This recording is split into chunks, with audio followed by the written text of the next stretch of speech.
if you are inside and the day is right. She's a hunter, you're the fox. A gentle voice that talks to you won't talk forever. It is a night for passion, but the morning means goodbye. Beware of what is flashing in her eyes. She's going to get ya. All that she wants is another baby. She's gone tomorrow, boy. All that she wants is another. Buy this car to drive to work to pay for this car. Buy this car to drive to work to work. Welcome to Yellow Brick Road. I'm Jordan, and today is going to be a pretty long video, I think. It's going to be Michael Brooks talking about the intellectual dark web with The Hill and Rising and, 8-Ball and Sugar. But first, please consider donating to Devon's Journey to Recovery. The GoFundMe link is in the description box. If you have $5 or more lying around, you want to donate to a charity, you can at Devon's Journey to Recovery. It's not for us. I'm Jordan. That's Devon and her husband, who was one of our subscribers, who asked us to help him out. So we whore ourselves out and advertise it. So please donate. Devon's Journey to Recovery, GoFundMe link in the description box. All right. As you can see, Magic 8-Ball and Sugar are on screen. They're going to be talking to Michael Brooks about about what's wrong with the intellectual dark web. Because that guy has a fucking clue. Let's find out if he does have a clue. Let's find out. This is probably going to be a long video. Here we go. What is the intellectual dark web anyway? If you've spent time in the political YouTube world, which we It's the right wing. assume that you guys do, you've probably heard the names Sam Harris, Jordan Peterson, and Brett Weinstein. Friend of the show, Michael Brooks, he has a new book. It's called The Web, a cosmopolitan answer to the new V8. right. In it, Michael looks at some of the rise of these prominent so-called V8. renegades. He responds to some of their arguments, and he outlines how the left can build a stronger audience online. Michael joins us now via Skype. He's also the host of The Michael Brooks Show and a great friend of our show. Michael, it's great to see you. Thanks for joining us. Great to see you guys. Good morning. Of course. Michael, tell us, why did you decide to write the book? What is the main thrust of your argument there?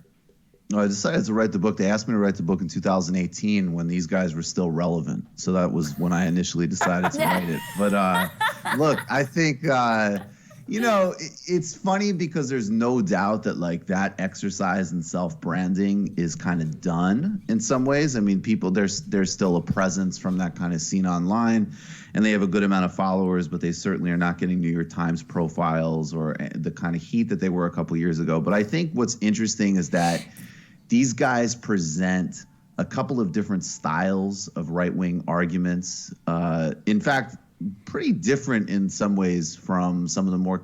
Right, it's already pushed into a left-right thing because I don't think this guy knows any better. If you've heard his discussions about spirituality, it's like, how does the left coalesce around maybe a spiritual idea or something? I think the guy's like, throw truth away. There's many truths, and everyone has different truths, and we'll just, you got to throw away truth so that we can all just fit in together. And then one day, we'll get Bernie elected.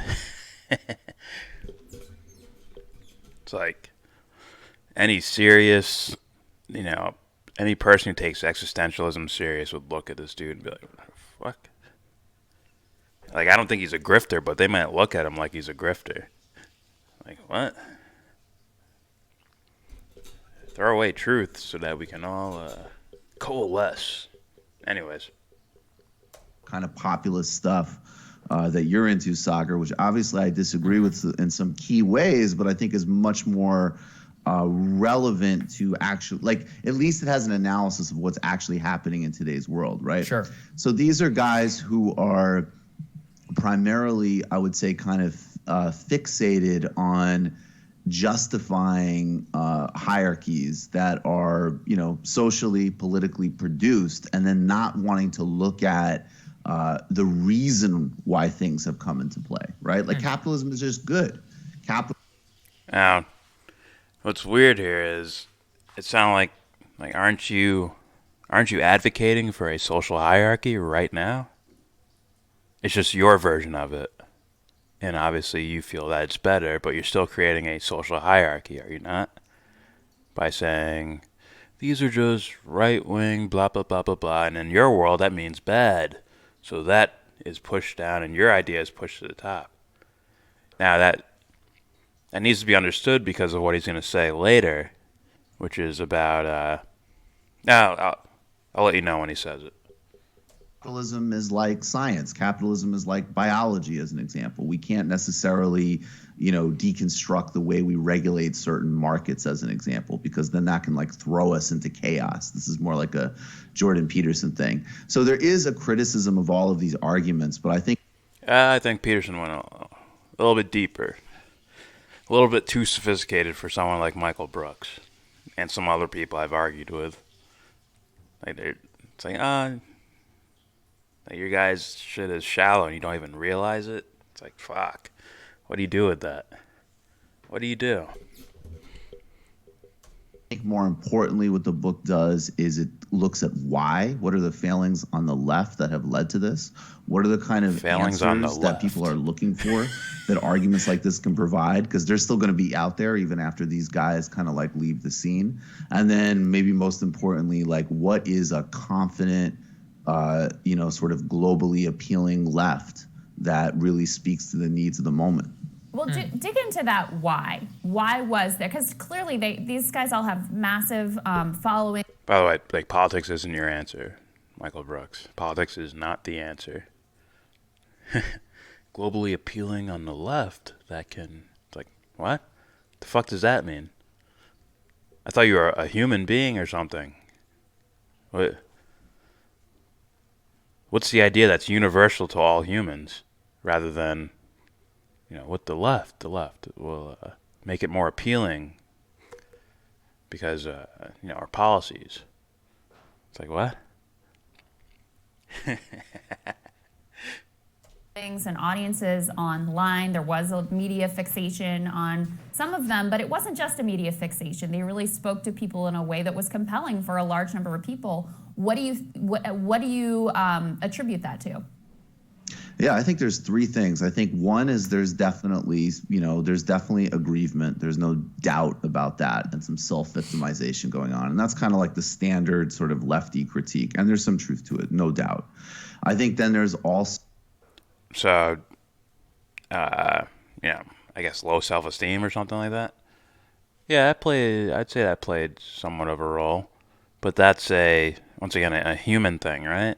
Is that a right-wing thing? Now, if you're not, I hope he does this in his book in more detail, to where he makes a distinction between a Ben Shapiro, the left end, leftist tears, and blah, blah, blah, and, pink-haired college kids, and blah, blah, blah. And someone like Peterson talking about the reflections of, something else, maybe something he would consider metaphysical, reflecting in the biological, which is reflecting in the society itself, right? Because when he talked about hierarchies, I think he went a little deeper than just, the NBA has hierarchies, right? I can't just be LeBron James. You can't just make everything equal. I think he touched on that idea, but I think he had other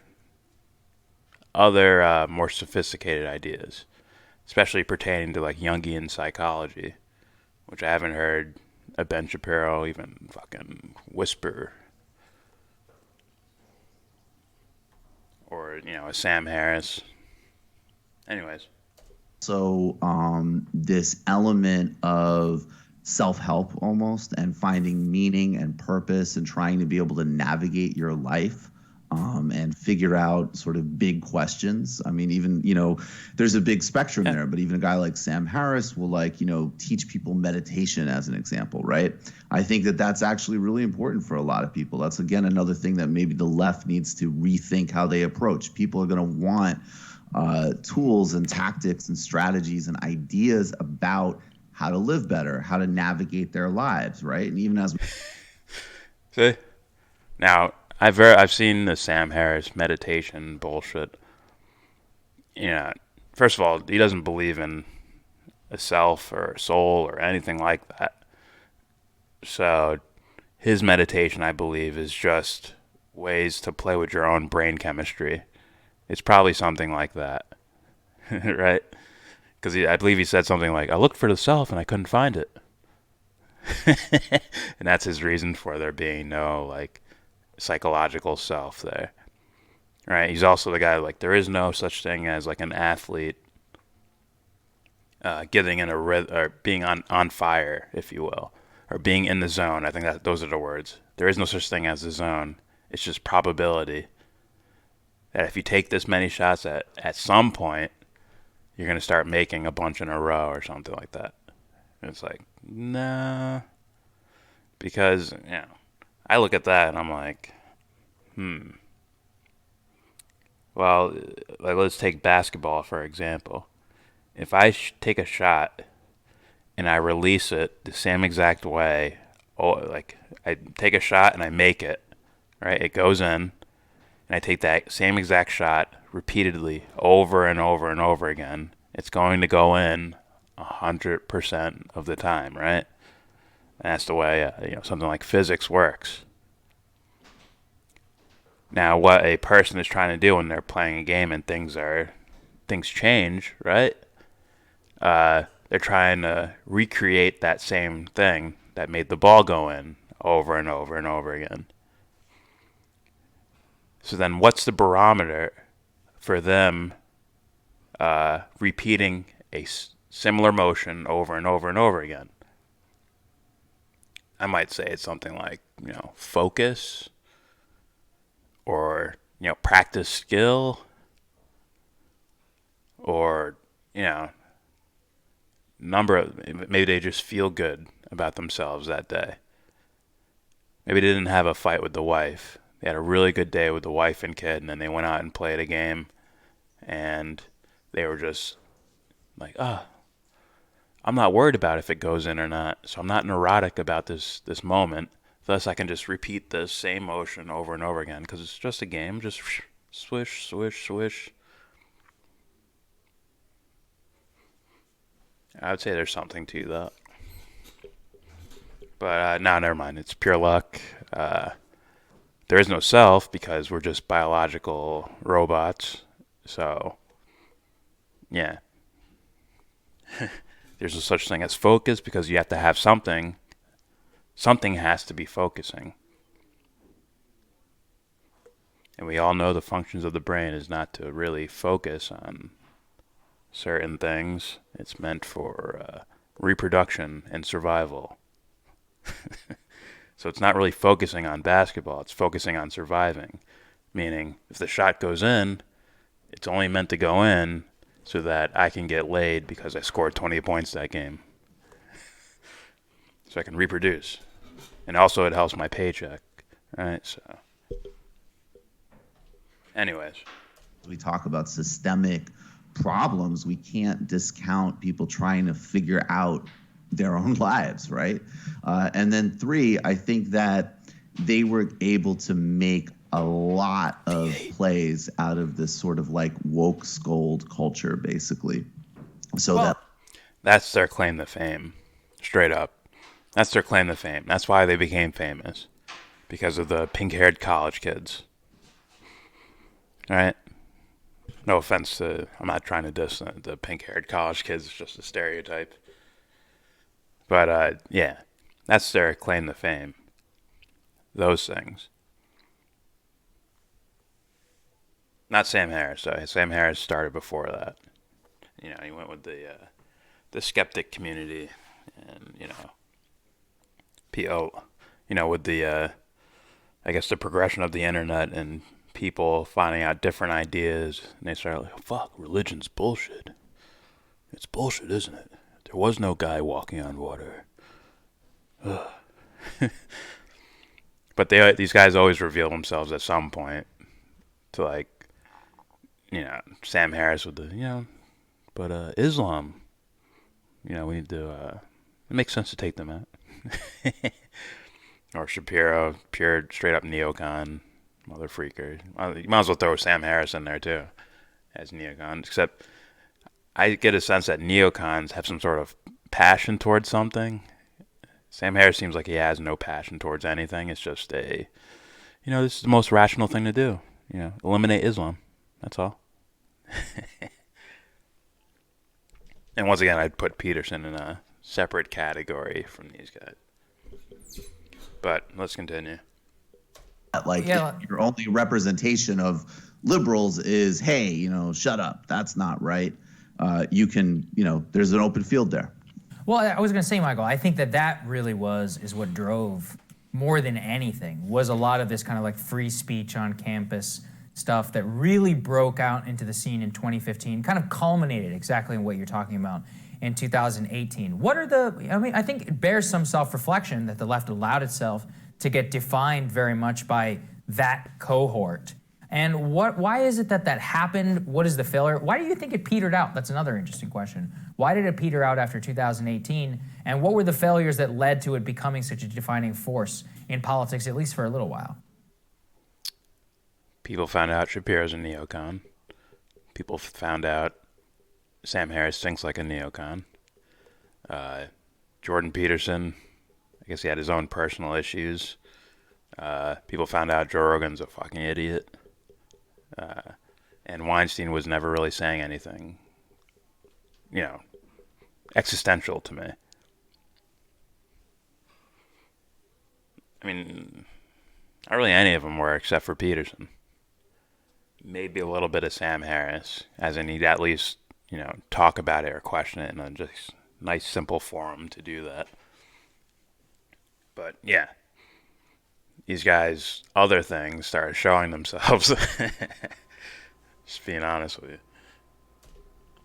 Well, I think you're right about some of that. I have a different approach to even just strategically how I would handle those kinds of arguments and conflicts. And I think, in fact, the left could be a lot more confident, to be honest. Left. Now, I think partially, though, they also petered out. What did he say? Because a lot more confident, to be honest. Now, the left would be a lot more confident. It's like, what the fuck are you saying? It's like, for some reason. I think partially, though, they also petered out because, they're ridiculous in the sense that, this is not a to look at legislation as an example, as some of them have done, to try to control what professors can say on college campuses is a way bigger threat to free speech and open discourse than a couple of college students, freaking out, right? Or even more broadly, if you look at somebody like Glenn. That was actually their argument, that people wanted to legislate certain speech, right? That was a big portion of their claim to fame. So, I don't know. I guess he's just saying the same thing from the other team, the other side.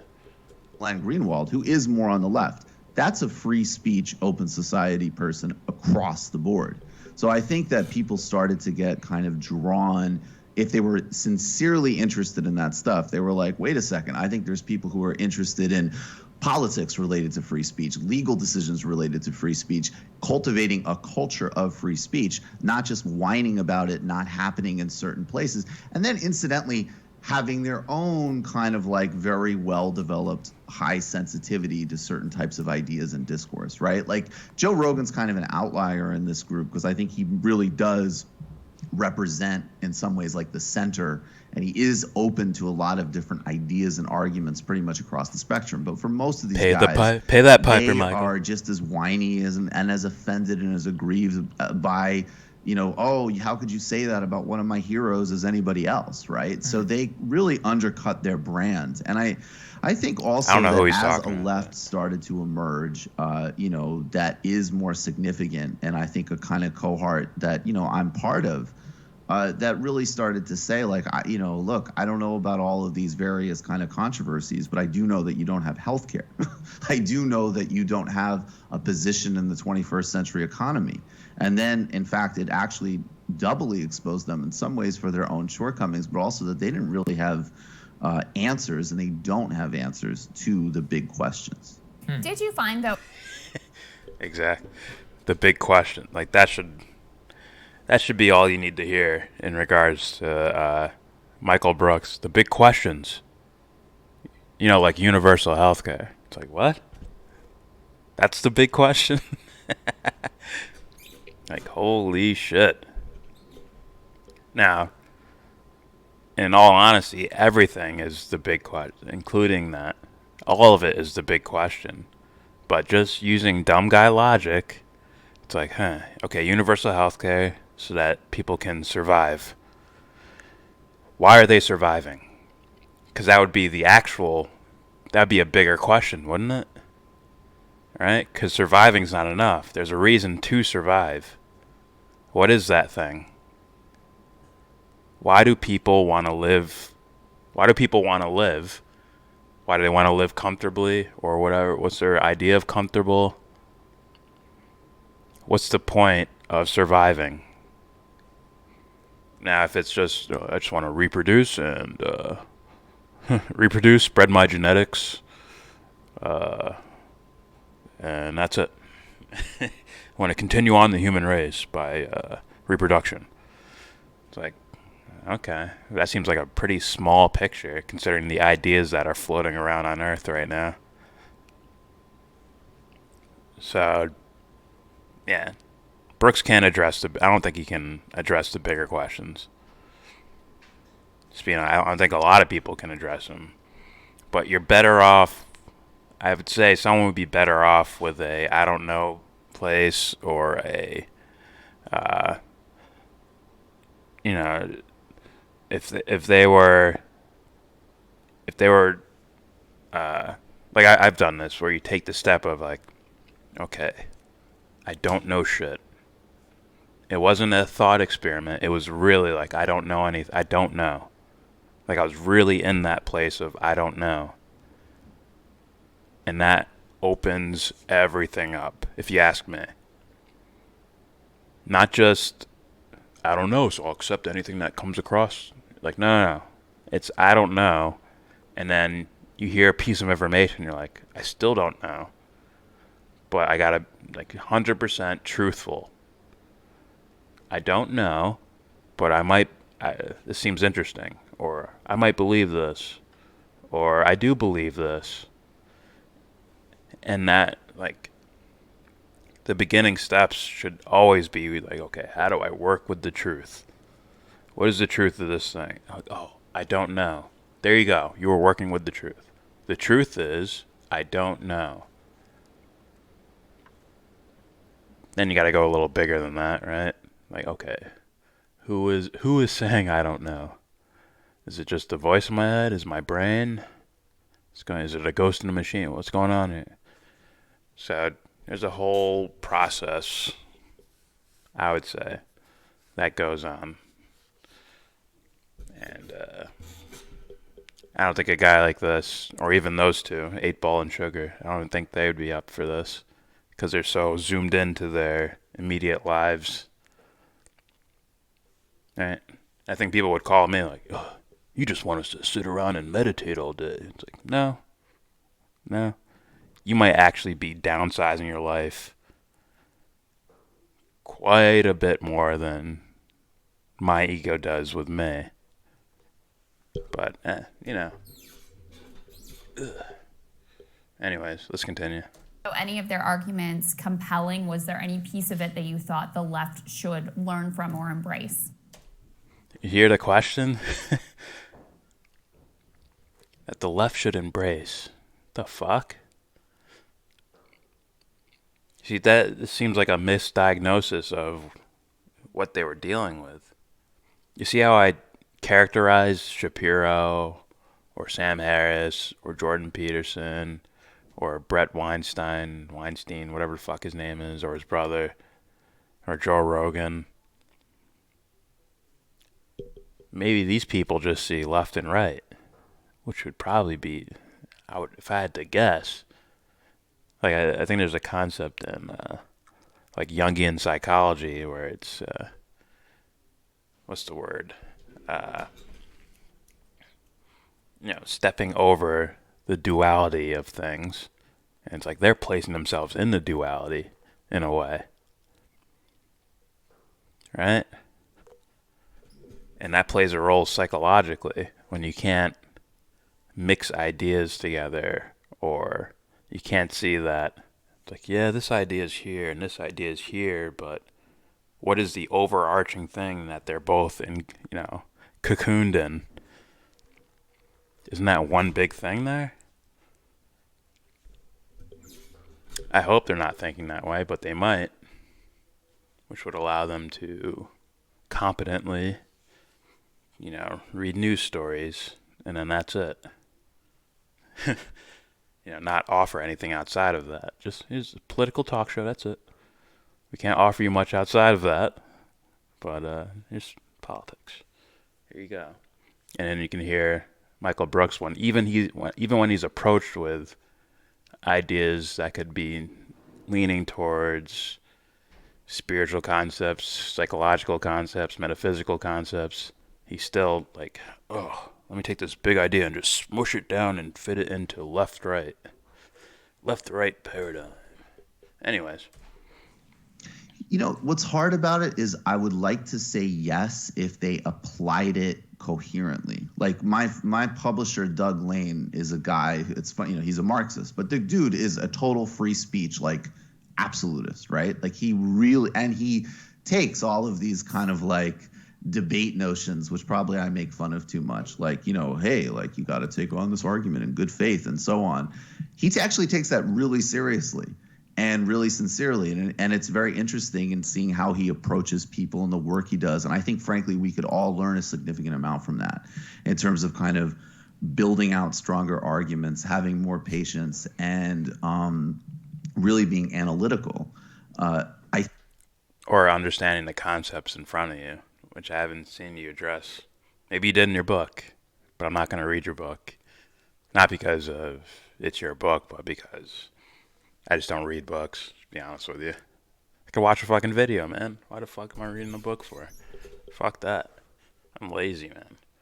I think the shortcoming of this group so often, though, is that I did not see them applying those same principles outwards. Like, I saw a lot of, at times maybe justified critiques, but I also did not see them, kind of doing it themselves.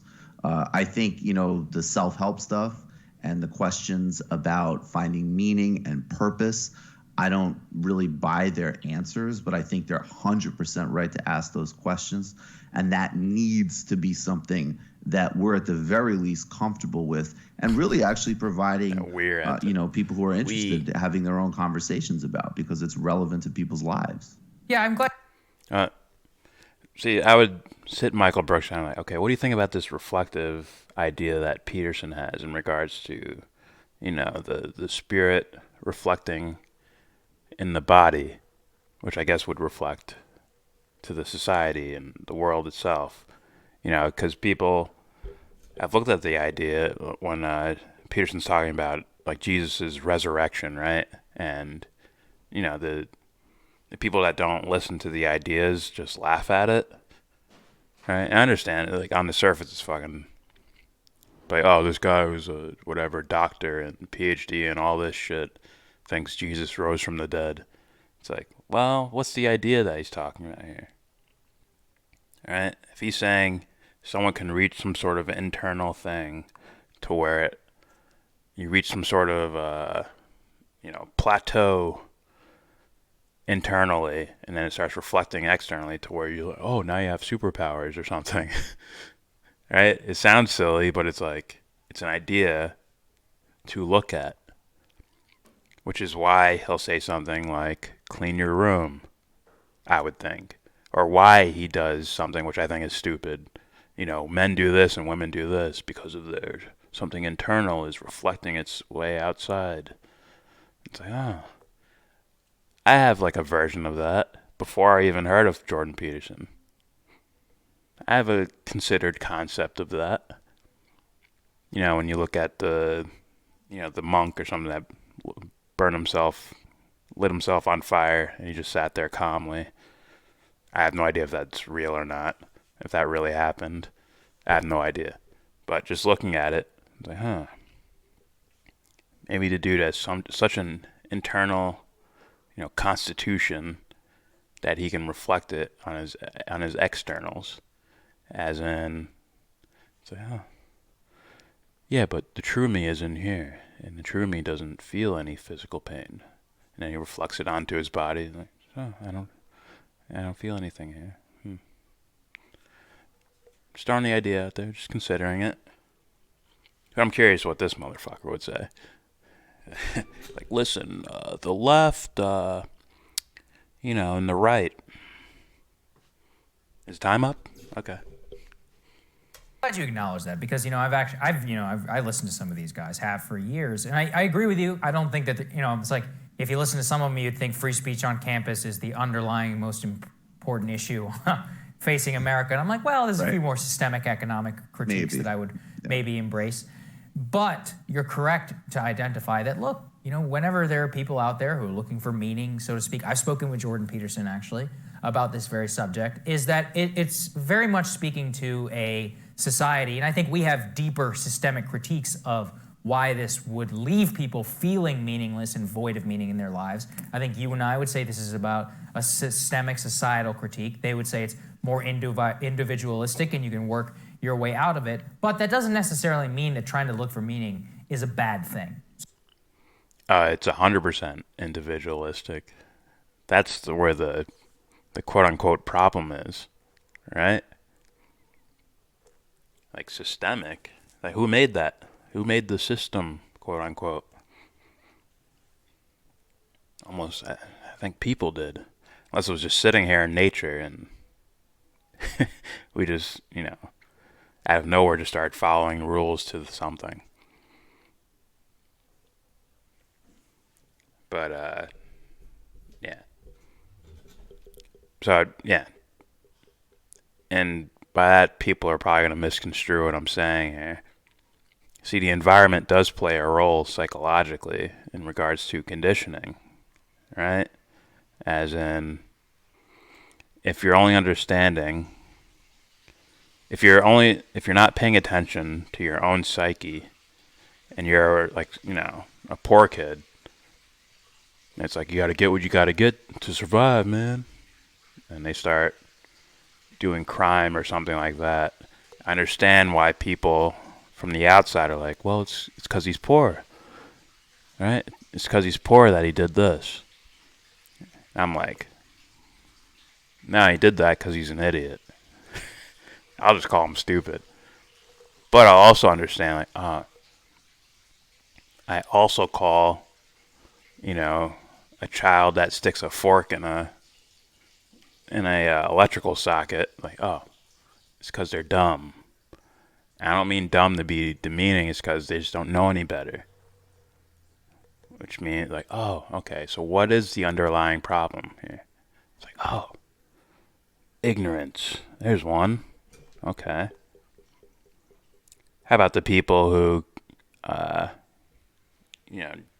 defend systems as being good or bad or whatever? Like, oh. Also ignorance. Seems like it. Because last time I could see, the system doesn't have a mouth or hands or arms and pushing people into doing things. It's more of people conditioning themselves to behave a certain way within their understanding of something bigger than them, a system or something. And they just, live out a conditioned life without understanding, without ever even breaking that conditioning. Maybe it cracks for a second, but then they can rebuild that ego tower in a fucking second. Right?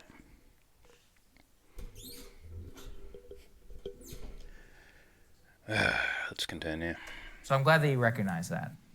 100%. And it's a feedback loop. I mean, I think that this is another thing maybe that could be added on. Like, of course, we're added on to totally strategy. Of course, this is, societally impacted. Of course, this is economically formed in terms of the crisis in so many people's lives. And then, of course, not only do people need to find and shape their own kind of meaning in the context of it, their ability to, create that meaning is gonna also impact how they take on collective endeavors. So like, yeah, I mean, I think, in the Jordan Peterson chapter, I think his actual ideas and frameworks, I just don't buy. And I think there's people who do somewhat overlapping stuff in a much more interesting way. Like Scott Atran is an anthropologist who studies why young people join terrorist organizations. And he's like an actual ethnographer who's worked extensively across the world.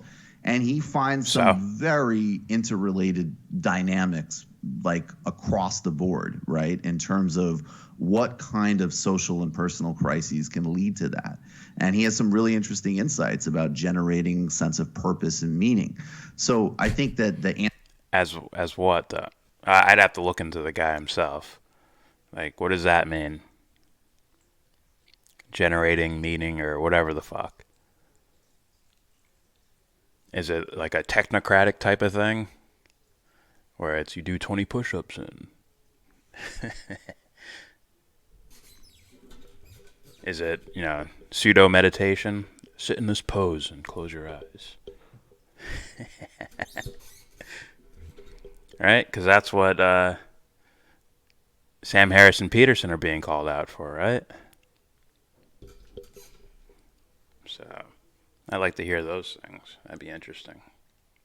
Answers are there, the approaches are there that are more dynamic and more interesting, but we should never mock people or alienate them for trying to find those answers. And also, even if they are like relatively privileged in other ways, it kind of doesn't matter. Yeah, I think that's really well said.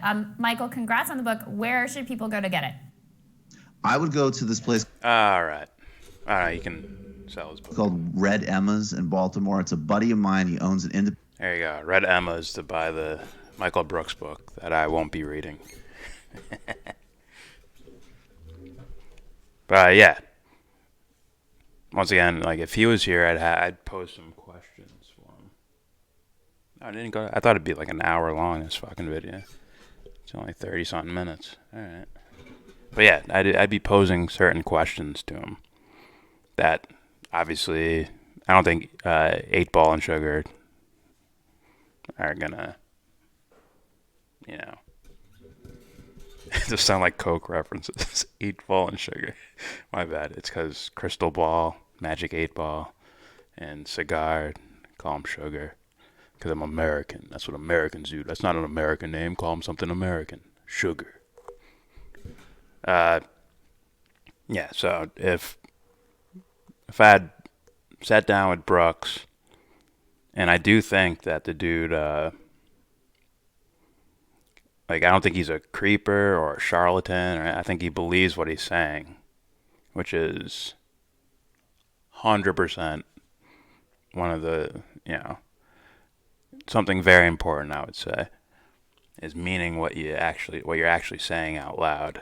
Part of it is, I need to one up the other team or something like that. Obviously with the left-right paradigm thing.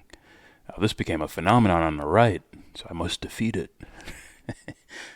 There's that, but I'd be like, dude, let's take a walk into some real metaphysics. None of this using it for strategy or whatever. I'm talking about, let's talk about you and me. Fuck all the whatever baggage carrying around with, politics and all that, political strategy and all that. Like, fuck that. What are you really in? Like, let's really go into these topics. I think it would be a struggle, childish giggles,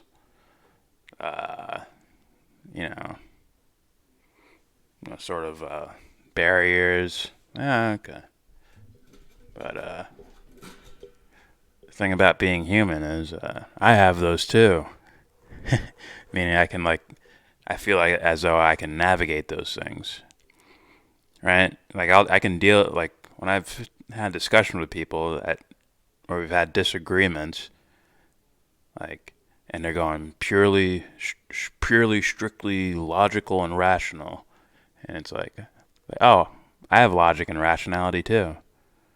Maybe I even understand them better than you do. I understand the actual mechanism of logic, the actual mechanism of rationality And then once it's there, it's like, oh, now I can piece together why this thing is this thing and this thing is this thing. And yeah, for discussion purposes, right? Like you'll notice if I'm arguing with someone, I'll ask a lot of questions. Part of it is trying to get a real diagnosis of what this person is saying, because words are just symbols, man. Right? They're just symbols. It's like, what do you actually mean by this? That's where it comes. Don't just say logic. Don't just say it's rational. It's like, what do you mean by these things? And also it's like, hopefully, I don't know, the person I'm talking to can like see like this is what you said to me, and now I'm asking you a question, so hopefully you can see what you just said to me. That's another thing I'll do.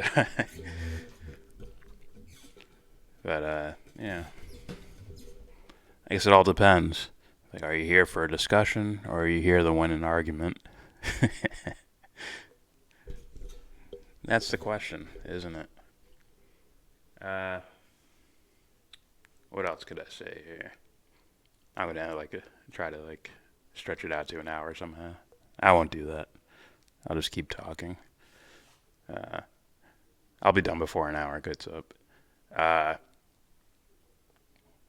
Yeah, so once again, I'm pulling in the context of the discussion I saw you had with, I forgot the guy's name. Some sort of dude who, I guess, studies spirituality, but when they were talking to each other, they were sounding like they were strategically planning, like using ideas to get more people in their group or something.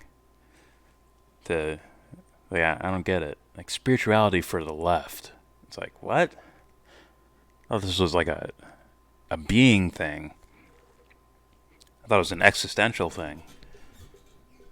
Come to find out, like, no, apparently it's for groups to get their ideas passed in Congress.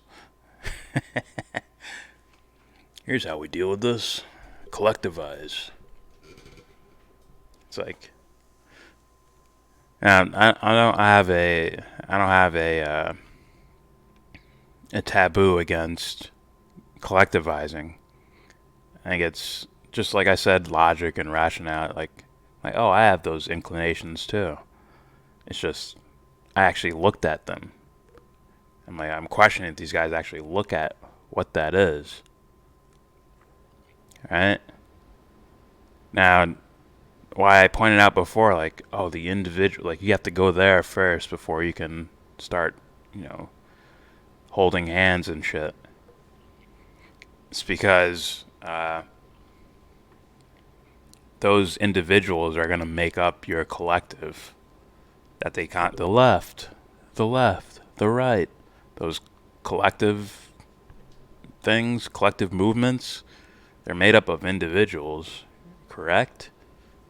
So wouldn't it be good for each of those individuals to understand themselves and know exactly what they're stepping into?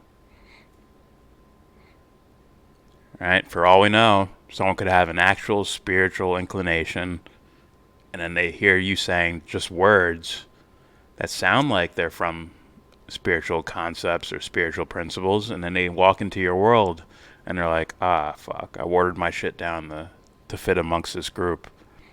Just like the other side. Right? Peterson wasn't bashing Christianity so much. He wasn't bashing it, so that opened the door for, oh, I'm a Christian, I'm gonna walk in here. I feel fine. Or when he'd debate an atheist or something. Oh, I'm fine here, I can walk in. And it's like a mishmash, malignant collectivism type thing. To where it's like no one's being themselves, they're just quietly forming their ideas around each other. And there's no central point. Right? Isn't that kind of the ideology of like a Michael Brooks? Right? A central thing distributing, resources to help everyone out and stuff. It's like, oh, okay. But what happens when you do that ideological? When you're collectivizing, but there is no central point there. Yeah, I'm guessing their central point right now at this point would be like something like survival. And it's like, is that enough? What happens after we survive? What's the point of that? But, you know, let's just say I have and would have plenty of questions for any of these guys, or any of them, just to see. Like, I highly doubt they've taken a true psychological dive into their own psyches. Highly doubt that. I think they've been just reading everything out here, reading books or reading this and that from all these other places, and then I figured it out. I hit the quota. I read 20 books. I hit the quota, so I know what I'm talking about. Or the guy he was talking about, the anthropologist. You know, he's world renowned. He's been all over the world. He's met all these different people. It's like, doesn't mean shit to me. Does not mean shit to me. It only means shit when I hear about the individual himself. Like, oh, what's going on with you? What's your drive? What's going on with you psychologically? If you're having an honest conversation, you can figure these things out. But anyways, that's it for me. Please subscribe if you like, comment, agree, disagree, tell me what you think. This video was long on purpose, just to throw a whole bunch of ideas out there. I listened to some of what they're saying. Yeah, tell me what you think. Don't forget to donate. Devon's Journey to Recovery GoFundMe link in the description box. And with all that said, give this video a thumbs down. Say you wanna get in, and then you wanna get out. When you get the money to buy yourself a castle, how will you wear your leisure? You zipper back and front on the fence together. Weekends in leather.